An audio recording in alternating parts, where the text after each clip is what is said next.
तो डीए में रहने का मतलब ये रहा कि हाँ, क्रिमिनल उसमें से भी इन्वॉल्वमेंट, लॉ एंड ऑर्डर से इन्वॉल्वमेंट रहता है।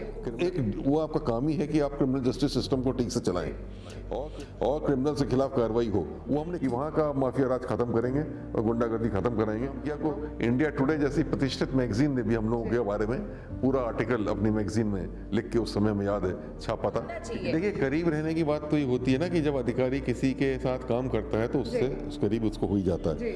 अधिकारियों की टीम को लेके उनके विजन को जमीन पे उतारें। मैंने यही प्रयास किया कि उनके विजन को मैं जमीन पे उतारा। मुझे खुशी है। नमस्कार, मैं सोनाली और आप देख रहे हैं केकेडी न्यूज। केकेडी न्यूज में आज एक बहुत ही बड़ी हस्ती का स्वागत किया गया है। जी हाँ, हमारे साथ इस वक्त मौजूद हैं यूपी के एक्स चीफ सेक्रेटरी और इसके साथ ही रिटायर्ड आईएएस ऑफिसर। और यही खत्म नहीं होता है क्योंकि इसके साथ ही एक चीज और जुड़ती है, चीफ पेट्रॉन, यानी कि सीमा ग्रुप के चीफ पेट्रॉन भी हमारे साथ मौजूद हैं। तो इनकी पूरी ऑल ओवर जर्नी क्या रही है, किस तरह से आईएएस ऑफिसर से लेकर के एक अधिकारी तक का पद संभालना और उसके साथ ही कई सारी बड़ी जिम्मेदारियों का निर्वहन करना, उसके साथ ही यूपी गवर्नमेंट में अपना बहुत ही बड़ा सहयोग देना, यूपी गवर्नमेंट के साथ कई सारी प्रोजेक्ट्स पे काम करना, ये सारी चुनौतियाँ कितनी ज़्यादा मुश्किल रही हैं, इसमें काम करने में कितनी कठिनाइयों का सामना करना पड़ा और क्या कुछ हुआ इस बीच, ये सारा सफ़र कैसा रहा, इन सारी बातों पे चर्चा करेंगे। और ये सफ़र कैसा रहा, सबसे ज़रूरी हमारे लिए यही है। तो सबसे पहले सर, आपका बहुत बहुत स्वागत है हमारे शो सफ़र में। और सर, सबसे पहले आपका इंट्रोडक्शन। बहुत बहुत धन्यवाद। मेरा इंट्रोडक्शन ये है कि मेरा नाम आलोक रंजन है। मैं रिटायर्ड आईएएस ऑफिसर हूँ। मैं चीफ सेक्रेटरी उत्तर प्रदेश के पद से 2016 में सेवानिवृत्त हुआ। उसके बाद 1 साल माननीय मुख्यमंत्री का चीफ एडवाइज़र रहा और उसके बाद से मैं रिटायर्ड लाइफ लीड कर रहा हूँ, लेकिन पढ़ने लिखने की ज़िंदगी बिता रहा हूँ। मैं किताबें लिखता हूँ, करीब मेरी 5 किताबें प्रकाशित हो चुकी हैं पब्लिक पॉलिसी, गवर्नेंस पे, और 6ठी किताब भी पब्लिश होने गई है। मैं न्यूज़पेपर्स में हर 15 दिन के कॉलम लिखता हूँ प्रतिष्ठित समाचार पत्रों में। साथ ही साथ मैं Indian institute of management Lucknow या जयपुर इंस्टीट्यूट ऑफ मैनेजमेंट में क्लासेस लेने भी जाता हूँ, पढ़ाता हूँ लोगों को मैनेजमेंट डेवलपमेंट प्रोग्राम्स में, या एमबीए स्टूडेंट्स को भी स्पेशल कोर्सेज पढ़ाता हूँ। तो इस तरीके से मेरा दिनचर्या रहता है और इसी सब में आजकल मैं बिजी हूँ। और जैसा आपने उल्लेख किया, हाँ, स्मॉल इंडस्ट्रीज मैन्युफैक्चर एसोसिएशन सीमा का मैं पेट्रन भी हूँ, मुख्य संरक्षक। ये एक संस्था ऐसी है जो मुख्य रूप से ये माइक्रो इंडस्ट्री की तरफ केंद्रित है। और आप जानते ही हैं कि स्मॉल और मीडियम इंडस्ट्रीज में 99% माइक्रो इंडस्ट्रीज होती हैं। तो माइक्रो इंडस्ट्रीज में किस प्रकार की समस्याएं हैं और उनको कैसे दूर किया जाए, इस पे हम लोग काम करते हैं। सरकार और उद्योग के बीच में एक पुल की तरह, ब्रिज की तरह क्या काम करते हैं। सरकार की योजनाओं को सब तक पहुंचाना, उनको उससे अवगत कराना, और साथ ही साथ जो इंडस्ट्री के लोग हैं उनको इस बात में मदद करना कि सरकार की सुविधाएं जो मिल रही हैं उसका वो बेहतर लाभ किस तरीके से ले सकते हैं। सर, आप एक साथ इतने सारे काम करते हैं, इतनी सारी जिम्मेदारियां हैं, मतलब कह ले तो एक इंसान कभी भी इतने काम नहीं कर पाता। जनरल आम लोगों को हम देखें, उनकी बात करें या एक स्टूडेंट की ही बात कर ले, वो किसी एक को चुनना ज़्यादा पसंद करता है। आप एक दिन में इतने सारे काम करते हैं और उसके अलावा आपके अभी हम लोग बैठे हुए थे तो हमने देखा कि कई सारे लोग आपके पास आए अपनी फरियाद को लेकर के। जनरली लोग यही कहते हैं कि सीएम के पास जाते फरियाद को लेकर के, लेकिन उनके अलावा भी कई ऐसे अधिकारी हैं, कई ऐसे पोस्ट हैं जो कि इन सारी जिम्मेदारियों को बहुत अच्छे से निर्वहन कर रहे हैं। सर, आपके पास कैसे कैसे लोग आते हैं अपनी फरियाद को लेकर के? और अगर उसके अलावा हम बात करें पूरे ऑल ओवर जर्नी की, तो आप आईएएस रहे और उसके बाद फिर आपने इतना बड़ा पदभार संभाला यूपी गवर्नमेंट के लिए। ये पूरा सफर बहुत ही ज्यादा चुनौतियों से भरा होगा, कई सारी कठिनाइयां आई होंगी। सर, ऑल ओवर जर्नी कैसी रही आपकी? आपने कई प्रश्न एक ही प्रश्न में पूछ लिए, तो मैं एक एक करके जवाब देता हूँ। एक तो आपने कहा कि इतने सारे काम कैसे कर लेते हैं, तो मैं समझता हूँ कि मैं वही काम आजकल कर रहा हूँ रिटायरमेंट के बाद जिसमें मुझे रुचि है, इंटरेस्ट है। वैसे कहा जाता है ना कि जिस चीज़ में व्यक्ति को रुचि होती है उसके लिए उसको समय मिल ही जाता है। तो मुझे लिखने में रुचि है, पढ़ने में रुचि है, बोलने में रुचि है, पढ़ाने में रुचि है, इन सब चीज़ों में जो रुचि है तो इसके लिए मुझे समय मिल जाता है। और थोड़ा मेरा समय का प्रबंध जिसे कहते हैं टाइम मैनेजमेंट, वो भी मैंने हमेशा से ही उस पर बहुत ध्यान दिया है और मैं समझता हूँ कि मेरा टाइम मैनेजमेंट अच्छा है। तो मैं समय का सदुपयोग करता हूँ, जिसमें सारी चीज़ें एक दिन भर के उसमें मैं प्लान करके रख लेता हूँ कि सबको मैं कुछ कुछ समय दे सकूँ। और इसी तरीके से जैसा आपने कहा कि इन सारी चीज़ों को कैसे करता हूँ वो ये हो जाता है। दूसरा आपने कहा कि कई लोग आपने देखा जो मिलने आए जो अपनी समस्या बता रहे थे, और वो भी मैं उनको बता भी रहा था कि मैं तो रिटायर हो चुका हूँ, अब मेरे रिटायर हुए 6 साल हो गए, मैं क्या करूँगा, आप संबंधित अधिकारी के पास जाइए। लेकिन उन लोगों को पुराना विश्वास सा है मुझ में, नहीं सर आप फ़ोन कर देंगे अधिकारी को तो वो हमारी बात सुन लेंगे। तो इस तरीके तो मैं कर देता हूँ, मदद कर देता हूँ, अधिकारियों को फ़ोन कर देता हूँ, कह देता हूँ भाई इनकी बात सुन लीजिए, अधिकारी देख लेते हैं, न्यायोचित कार्रवाई जो होती है उनको करनी है वो कर लेते हैं। तो ये इस वजह से है, जैसा आपने कहा कि जब मैं आईएएस सेवा में आया तो मेरा एक मुख्य उद्देश्य यही था कि जन सेवा का। तो जन सेवा के उद्देश्य से मैं आया था, पब्लिक सर्विस के। तो मैंने हमेशा अपने करियर में अपने आप को पब्लिक से दूर नहीं रखा, उनके बहुत नज़दीक रखा। और चाहे मैं जिलाधिकारी या डीएम रहा हूँ और चाहे किसी भी पद पर रहा हूँ, और यानी कि मुख्य सचिव रहा हूँ उत्तर प्रदेश का। आप जानते हैं 22 करोड़ की 24 करोड़ की आबादी का प्रदेश है और सारे डिपार्टमेंट्स का हेड होता है मुख्य सचिव। तो उसके पास टाइम नहीं रहता, लेकिन फिर भी मैं 1 घंटा 3.5 से 4.5 निकालता था पब्लिक की समस्याएं सुनने के लिए। और हर व्यक्ति अलाउड था, कोई पास की ज़रूरत नहीं थी, कोई अपॉइंटमेंट की ज़रूरत नहीं थी, कोई भी आ सकता था, मुझसे मिल सकता था और मैं उसकी समस्या पे पॉजिटिव सकारात्मक दृष्टिकोण लेके हल करने की कोशिश करता था। ऐसे मैं एस डीएम भी रहा तो 3-3 4-4 घंटे प्रतिदिन मैं जन समस्याओं को सुनता था, फिर गांव-गांव जाके भी लोगों की समस्याएं सुनता था। तो ये मेरा एक काम करने का तरीका रहा है कि पब्लिक के बीच में जाके पब्लिक की समस्याओं को सुने और हल करें। यही कारण है कि पब्लिक के कुछ लोगों को मेरे पर अभी भी विश्वास रहता है, वो मेरे पास आते हैं, पहले भी बड़े विश्वास से आते थे और मेरी कोशिश यही रहती थी कि मैं उनके विश्वास को पूरा कर सकूं, जैसा वो चाहते हैं उसके अनुसार कार्रवाई कर सकूं। अब तीसरा प्रश्न आपने पूछा कि क्या जर्नी रहा।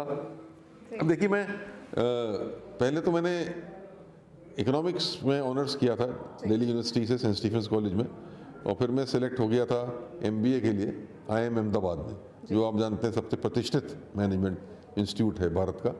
वहाँ से मैंने एमबीए किया, मुझे प्लेसमेंट भी मिल गया था, लेकिन कुछ ही दिन बाद रिज़ाइन करके मैंने आईएएस सेवा का परीक्षा दी और पहले ही अटेम्प्ट में पास होके आईएएस में सेलेक्ट हो गया। और क्योंकि रैंक भी अच्छी आई थी इसलिए उत्तर प्रदेश का ऑर्डर मिल गया। तो मैं सन 78 के बैच का हूँ आईएएस अधिकारी और मैंने करीब 38 साल सेवा करी और मैंने कई पोस्ट होल्ड करी। उसमें डीएम रहा मैं 5-5 जिलों के, गाजीपुर, बांदा, इलाहाबाद, आगरा, गाजियाबाद, साथ ही साथ कई विभाग के प्रमुख सचिव रहा, माननीय मुख्यमंत्री का सचिव रहा, मुख्य सचिव रहा, भारत सरकार में भी 5 साल मैंने दिए। तो यही मेरा पूरा जैसे अगर करियर कहें वो रहा। और इसमें मैंने हर पोस्टिंग पे यही कोशिश की कि अधिक से अधिक क्रिएटिव तरीके से, रचनात्मक तरीके से काम करूं और ऑनेस्टी और इंटीग्रिटी के साथ काम करूं, ईमानदारी के साथ काम करूं और पब्लिक की समस्याओं को हल करूं। सर अभी आपने हमें बताया कि आपने कई सारी बुकों का विमोचन भी किया है, कई सारे बुक्स लेकर के आप आए, उसमें आपने ऑल ओवर जितनी सारी चीज़ें होती हैं वो सारी बताई हैं। लेकिन कई सारे युवाओं को हम देखते हैं, छात्र छात्राओं को हम देखते हैं कि प्रेरणा की कमी की वजह से या फिर हम कह लें कि एक उनको गाइडेंस नहीं मिलता है ढंग से, उसकी वजह से वो कई सारे या तो गलत कदम उठा लेते हैं या हार मान के बैठ जाते हैं। और आईएएस जैसे बनना तो बहुत लोगों का सपना होता है, लेकिन कई बार ये सच नहीं हो पाता, वो थक हार के बैठ जाते हैं। ऐसे लोगों के लिए क्या कुछ कहेंगे? नहीं, वही मैंने जो किताबें लिखी हैं, जैसे मेरी एक किताब है making a difference, IAS as a career, English और हिंदी दोनों में आई है। तो उसमें मैंने यही दिखाया है कि अगर आपको पब्लिक सेवा की आपके अंदर इच्छा है तब आप सिविल सर्विस का करियर चुनिए। सिविल सर्विस में आईएएस भी आता है, अन्य सेवाएं भी आती हैं, तब आप ये करियर को चुनिए क्योंकि इसमें पब्लिक सेवा का भाव जिसको होगा उसी को इसमें अच्छा लगेगा। और ये समझें कि उन्हें रात दिन पब्लिक की और जन समस्याओं को हल करना है और बहुत ही पॉजिटिव तरीके से एक डेमोक्रेटिक प्रजातांत्रिक सिस्टम में उनको काम करना है। इस उद्देश्य से आना चाहिए और जन सेवक के रूप में आना चाहिए। एक ये नहीं समझना चाहिए कि मैं बहुत कोई हाकिम हूँ या राजा हूँ या उस तरीके का हूँ, इस भाव से नहीं आना चाहिए। तो ये मैंने बताया। दूसरा, इंस्पिरेशन के लिए जैसे आपने कहा प्रेरणा, मैं अपने करियर को ही लोगों के सामने रखता हूँ कि मैंने कभी कोई गलत काम नहीं किया 38 साल में, मैंने कभी कोई ईमानदारी के रास्ते से हट के काम नहीं किया, बहुत ही पूरी ईमानदारी और उससे काम किया स्वच्छता के साथ। और फिर भी मैं उच्चतम पद पर पहुंचा चीफ सेक्रेटरी के। तो मैं लोगों को और जो नवयुवक और नवयुवतियाँ हैं यही बताना चाहता हूँ कि ऐसा नहीं है कि लोग सोचें कि कोई गलत तरीके से चलना पड़ेगा या बहुत पॉलिटिकल मैनेजमेंट करना पड़ेगा या क्या करना पड़ेगा कि आप उस पद पे पहुँचें। अगर आप ईमानदारी से अपना काम करते हैं, जनता के लिए काम करते हैं, रिजल्ट दिखाते हैं ना, तो आपको स्वतः ही अच्छे पद भी मिलेंगे, प्रमोशन भी मिलेगा और आप टॉप पोस्ट तक पहुंच सकते हैं। तो मैं अपने जीवन को ही एक प्रेरणा के रूप में लोगों के सामने रखता हूं। यही मैंने अपनी और किताबों में भी डाला है, जैसे एक्सीलेंट गवर्नेंस में भी मैंने कुछ अपनी प्रेरणादायक कहानियां बताई हैं, मेकिंग ए डिफरेंस में बताई हैं। जैसे मैं चीफ सेक्रेटरी रहा, कैसे 2 साल से ऊपर मैं रहा थोड़ा, लेकिन उसी दौरान मैंने लखनऊ आगरा एक्सप्रेस वे 22 महीने में बनवाया, या लखनऊ मेट्रो भी 22 महीने में बनवाया, या डायल 100 जिसको 112 कहते हैं उसको लागू कराया। तो ये सब चीज़ें जो हुई तो कितना संतोष मिलता है इन सबसे। तो ये लोगों को बताना चाहता हूँ कि आप अगर आईएएस सेवा में आते हैं या सिविल सर्विस में आते हैं तो आपको बहुत सेवा करने का मौका मिलेगा और उससे बहुत संतोष मिलता है। तो यही एक प्रेरणा स्वरूप की बात होती है।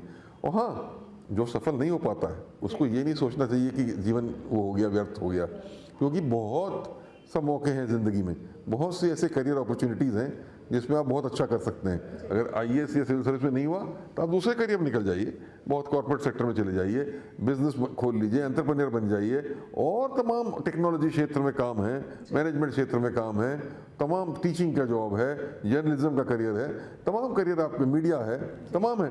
और जहाँ कहीं ना कहीं आपकी प्रतिभा ऐसी होगी कि आप उसमें बहुत अच्छा कर लेंगे, तो उस तरफ जाना चाहिए। हताश तो कभी जीवन में होना ही नहीं चाहिए, और वो भी नवयुवक को, नवयुवतियों को तो कभी नहीं होना चाहिए, क्योंकि पता नहीं क्या उनके लिए अच्छा है, ऐसे भगवान ने उनके लिए रखा होगा। एक जगह नहीं होगा तो दूसरे जगह चलें और वहाँ उनको सफलता मिलेगी। सर, अभी आपने बताया आगरा एक्सप्रेसवे, इसके अलावा आपने मेट्रो की बात कही। सर, अगर हम इसी से रिलेटेड बात करें तो आप इतने सारे पदभार आपने संभाले और इतने सारे प्रोजेक्ट्स को देखा। सर, किस सरकार का कार्यकाल ज़्यादा बेहतर रहा जिसमें आपको खुल करके काम करने का मौका मिला, और इसके साथ ही अगर बात करें तो ज़्यादा अपॉर्चुनिटीज़ मिली या ज़्यादा प्रोजेक्ट पे आप काम कर पाए और पूरी निष्पक्षता के साथ? देखिए, मैं तो 38 साल की सेवा में बहुत सी सरकारें आई, बहुत सी गवर्नमेंट्स आई, अलग अलग पार्टीज़ की आई। मुझे तो कभी कहीं कोई रोक टोक मुझको नहीं महसूस हुई, ना किसी पॉलिटिकल पर्सन ने, ना किसी गवर्नमेंट के किसी व्यक्ति ने मुझे अगर हम अपना कोई काम कर रहे हैं, योजनाएं बना रहे हैं, रचनात्मक तरीके से काम कर रहे हैं, उनको लागू कर रहे हैं, तो कभी किसी ने इसको रोका नहीं, बल्कि सहयोग ही दिया सबने मुझे इसमें। और तो एक मुझे इसमें कभी कोई दिक्कत नहीं हुई। हाँ, जैसे ये आपने प्रोजेक्ट्स बताए, क्योंकि मैं मुख्य सचिव था, एज मुख्य सचिव आप हेड ऑफ द स्टेट हो जाते हैं, तो फिर बहुत अधिक और काम करने का मौका मिल जाता है, क्योंकि सारे डिपार्टमेंट्स आपके अंडर में हैं। तो उसमें मैंने जो काम किया तो मुझे बहुत सहयोग मिला, तत्कालीन माननीय मुख्यमंत्री के द्वारा बहुत मुझे सहयोग मिला। मेरे को बाकी और मेरे जो अधिकारी साथियों थे उन्होंने पूरी टीम के साथ मिलकर साथ मुझे सहयोग दिया, और उस सब की वजह से मैं ये सब प्रोजेक्ट्स लागू कर पाया। तो ये तभी हो पाता है जब सबका सहयोग मिलता है, और एक लीडरशिप के साथ आप काम करिए, और आपको ऊपर से तो मिले ही सपोर्ट, लेकिन टीम भी आपके साथ मोटिवेट होके, इंस्पायर होके काम करे, तभी सफलता जो है आपको जो भी चीज़ आप लेके चलते हैं उसमें मिल पाती है। सर, एक सवाल ये भी है कि उत्तर प्रदेश राज्य औद्योगिक विकास के लिए अगर बात करें हम वहाँ पर, तो आप अध्यक्ष के पद पर रहे और उसके बाद आपने सपा सरकार से इस्तीफा दे दिया क्योंकि सपा हार गई। तो सर, इसकी असली वजह की अगर बात करें तो वो असल वजह क्या थी? केवल ये वजह तो काफ़ी नहीं, मेरे आफ्टर रिटायरमेंट में चेयरमैन एसआईडीसी था, आपने बताया ना, और चीफ एडवाइजर था। चीफ एडवाइजर क्योंकि मैं माननीय मुख्यमंत्री जी का था, तो जब सरकार बदलती तो चीफ एडवाइजर का पद तो खत्म हो ही जाता है स्वतः।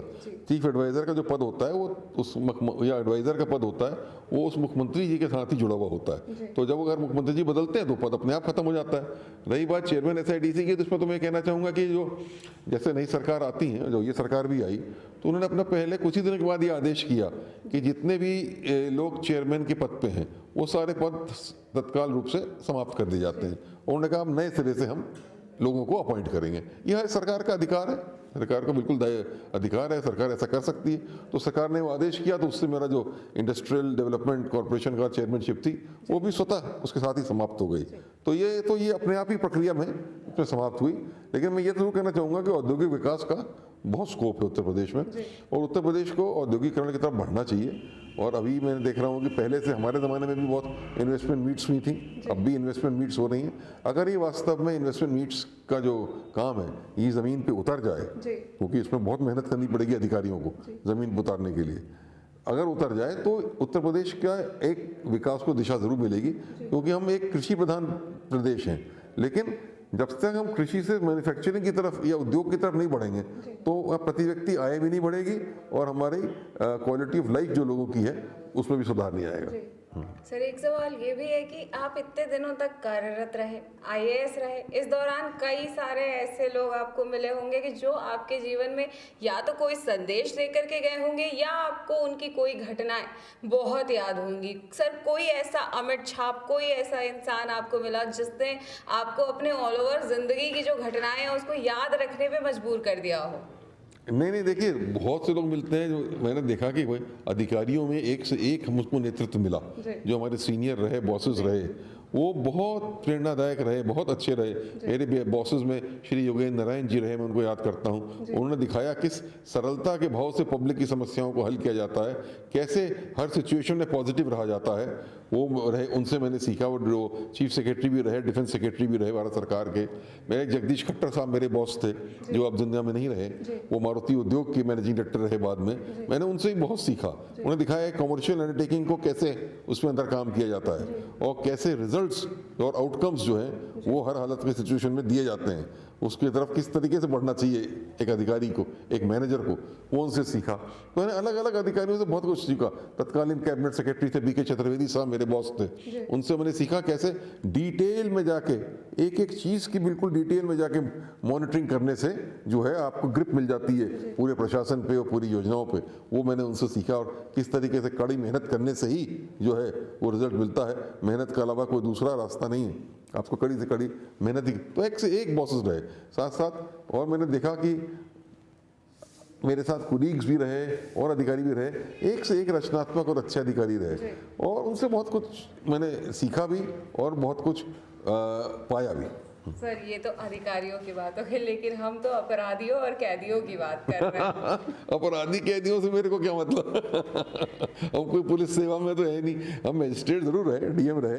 तो डीएम रहने का मतलब ये रहा कि हाँ, क्रिमिनल उसमें से भी इन्वॉल्वमेंट, लॉ एंड ऑर्डर से इन्वॉल्वमेंट रहता है, क्रिमिनल एडमिनिस्ट्रेशन से भी इन्वॉल्वमेंट रहता है। लेकिन अब वो तो एक वो आपका काम ही है कि आप क्रिमिनल जस्टिस सिस्टम को ठीक से चलाएं और क्रिमिनल के खिलाफ कार्रवाई हो। वो हमने की। हमको याद है गाजियाबाद में भी हम थे, जब डीएम थे गाजियाबाद में, जब कुछ नहीं घटना, तो बड़ा वैसा भीषण समय था वो 1991 में जब बनाए गए थे हम। उस समय वहाँ बहुत माफिया राज बताया जाता था और गाजियाबाद को कई लोग कहते थे वाइल्ड वेस्ट ऑफ यूपी की संज्ञा दिया करते थे। तो हम और हमारे एक एसएसपी थे, शैलजाकांत मिश्र थे हमारे एसएसपी, बहुत ही अच्छे अधिकारी थे, बहुत ही बढ़िया अधिकारी थे। और हम लोगों को ये दायित्व दिया गया था माननीय मुख्यमंत्री जी द्वारा कि वहाँ का माफिया राज खत्म करेंगे और गुंडागर्दी खत्म कराएंगे।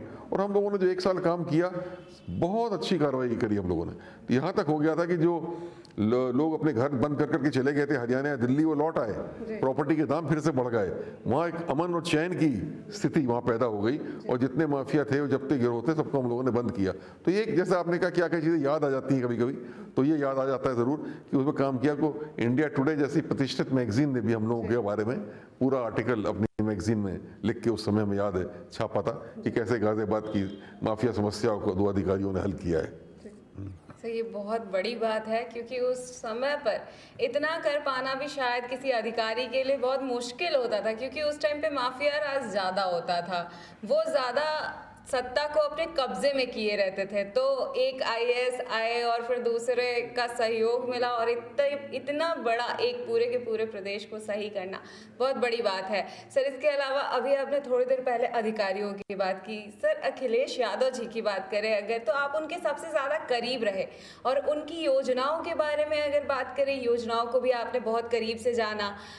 लेकिन अगर सरकार की बात करें तो उनकी योजनाओं को लेकर के, उनकी नीतियों को लेकर के सरकार बहुत घेरती है, लेकिन आप उनको सबसे करीब से जानते हैं। सर उनके कार्यकाल के दौरान ऐसे कौन से बेहतर काम रहे या फिर उनके काम करने का तरीका क्या रहा जो बहुत अच्छा हो या फिर लोगों को जानना चाहिए? देखिए, करीब रहने की बात तो ये होती है ना कि जब अधिकारी किसी के साथ काम करता है तो उससे उस करीब उसको हो ही जाता है। मैं मुख्य सचिव रहा, 2.5 साल रहा और मेरे माननीय मुख्यमंत्री थे, तो मुख्य सचिव और मुख्यमंत्री में बहुत करीबी का रिश्ता होता ही होता है, क्योंकि उनको साथ मिलकर प्रदेश के विकास का काम करना पड़ता है। उन्होंने मुझे बहुत सम्मान दिया, मैं उनका शुक्रगुजार हूँ। उन्होंने मुझे बहुत सम्मान दिया और काम करने का बहुत मौका दिया।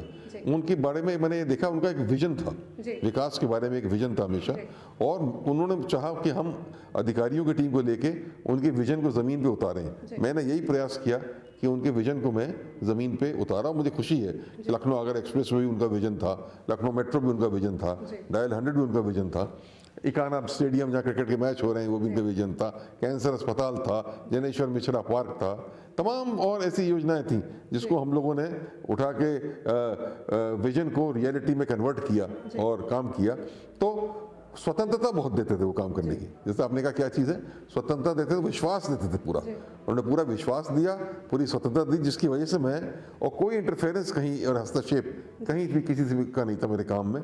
मैंने जिसको चाहा अपनी टीम में लेकर और अच्छे से अच्छा काम करके दिखाया। वो मेरे से रिजल्ट ही देखते थे कि भाई रिजल्ट क्या है उसको था।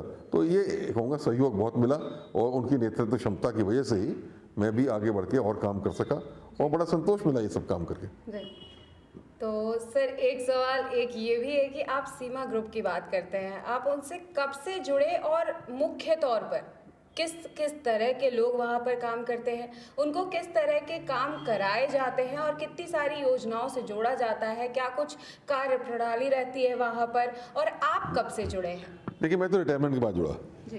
रिटायरमेंट के बाद ये लोग स्वयं मेरे पास आए कि तो हमारी एक संस्था है, स्मॉल इंडस्ट्रीज मैन्युफैक्चर एसोसिएशन, हम चाहते हैं आप उसके मुख्य संरक्षक बन जाइए। तो मैंने कहा ठीक है, संरक्षक बनने में कोई दुकान नहीं। तो मैं संरक्षक बनने में मेरा एक तरीके का रोल ये है कि मैं इनको गाइड करता रहता हूँ। काम तो इनके अध्यक्ष हैं, इनके महामंत्री हैं, इनके जो और गवर्निंग बॉडी के लोग हैं वो लोग करते हैं ज़्यादा, पर कभी कभी जो इनकी समस्या होती है मेरे पास आ जाते हैं, पूछते हैं साहब इसमें क्या किया जाए, उसमें क्या किया जाए। और क्योंकि मैं शासन में रहूँ तो मैं इनको शासन कैसे सोचता है, शासन में अपनी बात ये कैसे रखें, कोई समस्या को रखना हो तो किस तरीके से लिखना चाहिए, किस तरीके से प्रत्यवेदन बनाना चाहिए, किस तरीके से मिल के बात करनी चाहिए, वो सब मैं इनको गाइड करता रहता हूँ। मेरा उद्देश्य बड़ा सिंपल है इसमें, इसलिए मैं आया, जैसे मैंने कहा कि उत्तर प्रदेश के औद्योगिकरण की बहुत आवश्यकता है, और माइक्रो सेक्टर यहाँ सबसे अहम है। तो माइक्रो सेक्टर और स्मॉल मीडियम सेक्टर को अगर सही दिशा मिल जाएगी तो यही बहुत अधिक रोजगार भी देगा और विकास को भी तरफ ही आगे बढ़ाएगा। तो मैं इसलिए इनको गाइड करता हूँ। इसमें अधिकतर जैसे एमएसएमई सेक्टर के ही लोग हैं इसमें, हमारे इस संस्था में।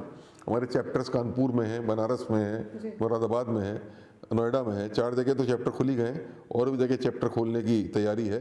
और लखनऊ में सरोजनी नगर इंडस्ट्रियल एस्टेट है, ये सभी सबके लोग जो हैं इससे जुड़े हुए हैं। तो हम बीच बीच में कार्यक्रम भी कराते हैं, अधिकारियों को बुलाते हैं, कभी बैंकर्स को बुलाते हैं कि वो आके बताएं कि उद्यमियों की क्या समस्याएं हैं और उनको वो कैसे दूर करेंगे। और इसमें हमने महिला उद्यमियों को भी इसमें जोड़ा हुआ है। उस सेल्फ नाम की एक संस्था है, सेल्फ एम्प्लॉयड वुमेन की, जो सीमा का ही भाग है। उसमें जो महिला उद्यमी हैं, एंटरप्रेन्योर्स हैं, वो उसमें भाग लेती हैं, वो भी उसमें पार्टिसिपेट कर रहे हैं। सर अभी आपने रोजगार की बात कही, वहीं आपने महिलाओं के लिए भी प्राथमिकता देने की बात कही है, तो लगभग कितनी महिलाएं कार्यरत हैं वहां पर, और वो कब से, इस ग्रुप को कब से स्टार्ट किया गया है? नहीं, महिलाओं ने, जैसे हमने सीमा स्टार्ट किया था उसके 2-4 महीने बाद से ही ये सेल्फ जो संस्था ये हमसे जुड़ गई थी। और इसमें मैंने देखा कि छोटे छोटे काम कर रही हैं महिलाएं। कोई बेकरी उद्योग चला रहा है, कोई अचार बना रहा है, तो कोई बिस्किट्स बना रहा है, तो कोई और कपड़े का काम कर रहा है, कोई चिकनकारी का काम कर रहा है। ये छोटे छोटे लोग लेकिन काम कर करके जुड़े हैं। महिलाओं में भी बहुत एंटरप्रेन्योरशिप अब आ गई है, और मैं तो समझता हूँ बढ़ती जा रही है। और इसे सरकार भी अपनी योजनाओं में उनको अब और बेनिफिट दे रही है, और देना भी चाहिए। और हम भी कोशिश कर रहे हैं कि जैसे अभी हम लोग प्लान कर रहे हैं अगले महीने ही महिलाओं को लेकर एक विशिष्ट कार्यक्रम करना, महिला उद्यमियों को लेकर सीमा के माध्यम से। इसमें सरकार के लोगों को भी बुलाएंगे, बैंकर्स को भी बुलाएंगे, और सब लोगों को बुलाएंगे, महिला उद्यमियों को बुलाएंगे, और उनकी समस्याओं की चर्चा वहाँ करेंगे, और उनको भी अवगत कराएंगे कि आपको सरकार से क्या क्या मिल सकता है। सर बहुत सारे ऐसे लोग हैं जो योजनाओं के बारे में नहीं जानते हैं, लाभ के बारे में नहीं जानते हैं। सर इसके लिए अधिकारियों को क्या कुछ करने की जरूरत है, और अगर इसके अलावा बात करें आम जन की, तो वो खुद से कैसे सामने आकर के ये सारी चीजें जान सकते हैं? देखिए, आजकल आपने बहुत सही बात कही।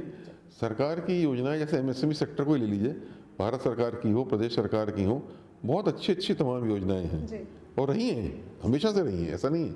लेकिन जो वास्तविक लाभार्थी है इसका, जो छोटा इंडस्ट्री वाला है, उसमें जो बड़े हैं वो तो कर लेते हैं, उपयोग ले लेते हैं। जो बिल्कुल छोटे वाले हैं वो शायद इतने, इनके एजुकेशन लेवल भी इतना नहीं होता है, ना उनके संसाधन इतने हैं, ना शायद उनके पास उतना समय है, तो वो उसका पूरा उपयोग नहीं कर पाते, और आपने बहुत अच्छी बात कही कि उनको शायद जानकारी भी नहीं रहती। जी। तो हम तो पहली चीज़ यही कर रहे हैं, लोगों को बैठते हैं, जो मीटिंगें करते हैं या ऐसे कुछ कॉन्फ्रेंसेस या वर्कशॉप करते हैं, तो उसमें यही कोशिश करते हैं लोगों को बताएं कि भाई ये तुम्हारे लिए योजना है, इसका लाभ उठाओ। जी। हाँ, तो तब कई तो उनके कहता है आँख खुल गई, हमें मालूम ही नहीं था कि ये सब योजनाएं हैं। तो पहला तो कदम हम यही कर रहे हैं। अगर ये अवेयर हो जाएंगे लोग तो अपने आप ही आगे बढ़ेंगे। महिला, जैसे मैंने बताया, महिला एंटरप्रेन्योर्स बिल्कुल जैसे लगता है, उनको लगता है कि हमारा कोई हाथ पकड़ के आगे चलने वाला नहीं है, लेकिन बहुत सरकार की योजनाएं हैं, अगर उसको फॉलो करा जाए तो उनको बहुत बेनिफिट मिल सकता है। तो वो इसी को हम उनको अच्छे से अच्छा जो है वो अपना एक माहौल देते हैं अपनी संस्था के अंदर इसको करने के लिए। सर, हम आपका बहुत ज़्यादा समय नहीं लेंगे। हमारा बस एक आखिरी सवाल ये है कि जितने भी युवा हैं जो आईएएस बनना चाहते हैं, जो सपने देखते हैं, इसके अलावा बाकी के जो लोग हैं जो हार जाते हैं, या फिर ऐसे लोग जो देश में अलग अलग सेक्टर्स में काम कर रहे हैं लेकिन आजकल की स्ट्रेस भरी ज़िंदगी में बहुत ज़्यादा स्ट्रेसफुल भी हैं, और आप अपनी ज़िंदगी में एक साथ इतने सारे काम कर चुके हैं, करते रहते हैं, तो कैसे लोगों को संदेश देना चाहेंगे, और लोगों को क्या संदेश देना चाहेंगे कि वो अपने दिनचर्या को ठीक बनाएं, ठीक से काम करें? बिल्कुल, सबसे पहले तो है टाइम को मैनेज करें अपना। समय बहुत उपयोगी होता है, लोग समय को बर्बाद कर देते हैं। समय को सही तरीके से, और उसके लिए आपको अपना लक्ष्य क्लियर होना चाहिए। अगर जैसे सिविल सेवा में ही आना है या कुछ का, तो लक्ष्य क्लियर हो। अगर लक्ष्य क्लियर है तो फिर उसके हिसाब से आपको उसकी तैयारी करनी पड़ेगी, उसको उतना ही समय देना पड़ेगा और सही तरीके से समय दे के उसकी तैयारी करनी पड़ेगी। किसी भी परीक्षा की करने की तैयारी का एक तरीका होता है, क्योंकि कॉम्पिटिटिव परीक्षा होती है, तो उस तरीके से करना चाहिए। और कभी ज़्यादा स्ट्रेस या टेंशन महसूस करने की ज़रूरत नहीं है। ज़िंदगी में बहुत एवेन्यूज़ ओपन है, वो ख़त्म नहीं हो जाती हैं। कई लोग टेंशन में आ जाते हैं, स्ट्रेस में आ जाते हैं, कई लोग साल भर देते रहते हैं, नहीं आता है तो परेशान हो जाते हैं। नहीं, इतना परेशान की जरूरत नहीं, बल्कि कई साल तक तो मैं समझता हूँ देना भी नहीं चाहिए। 2-3 साल में नहीं हुआ तो दूसरे करियर ऑप्शन में जाइए, दूसरी चीज़ देखिए, अपना समय और अपने यूथ को बर्बाद मत करिए। और मैं तो ये कहूँगा कि अगर कोई जो सिविल सर्विस में आना चाहे, अगर वो पब्लिक सेवा करना चाहता है, अगर ईमानदारी और मेहनत से काम करना चाहता है, तो ज़रूर आए, क्योंकि सर्विस में ऐसे आईएएस सेवा में मैंने जो पाया, बहुत मौका मिलता है जन सेवा करने का, बहुत मौका मिलता है ऐसे काम करने का कि बहुत आंतरिक संतोष जो है वो मिल सके। तो इस लक्ष्य सामने आएगा तो ज़रूर उसको प्रसन्नता मिलेगी, खुशी मिलेगी। Thank you so much sir. तो अभी आपने सुना पूर्व आईएएस को और उत्तर प्रदेश के मुख्य सचिव को, जो पूर्व में रह चुके हैं, आलोक रंजन जी को, जिनसे कई सारी प्रेरणादायक बातें भी आपको सुनने को मिली हैं। उनकी जर्नी कितनी ज़्यादा कठिन रही, उनके सामने कौन कौन सी चुनौतियां आई, कितने सारे किस तरह के लोग आए, और उनकी कार्य प्रणाली खास करके जो आज के दौरान भी लगातार वैसे ही चल रही है जैसे वो आईएएस बने थे तब उन्होंने कार्य किया था। जी हाँ, आपको ये भी बता दें कि वो आज के दिनचर्या में भी, अपने डेली रूटीन में भी वो सारी चीज़ों को अपनाते हैं जो एक शायद युवा भी नहीं कर सकता है। ये सारे काम वो करके दिखाते हैं। इसके साथ ही उन्होंने किस तरह से अपनी दिनचर्या को मैनेज किया जाए ये भी बताया है, और इसके साथ ही खासकर उन्होंने ये भी बताया कि आपको हताश नहीं होना है, ना ही हताश होना है, ना ही परेशान होना है। अपने काम को करते जाइए, सफलता एक दिन ज़रूर मिलेगी। किसी भी काम के पीछे अगर आप पड़े हुए हैं तो या तो उसे सफल करके दिखाइए, और अगर ऐसा नहीं होता है तो उस काम को वहीं पे छोड़ दीजिए, दूसरे रास्ते को अपना लीजिए। आपके पास बहुत सारे रास्ते हैं, लेकिन हताश होने की ज़रूरत नहीं है। ऑल ओवर जर्नी को सुनिए और देखिए और बताइए कि क्या कुछ आपको इससे सीखने को मिला। मैं सोनाली सिंह, कैमरा पर्सन शरद के साथ, केकेडी न्यूज़, लखनऊ।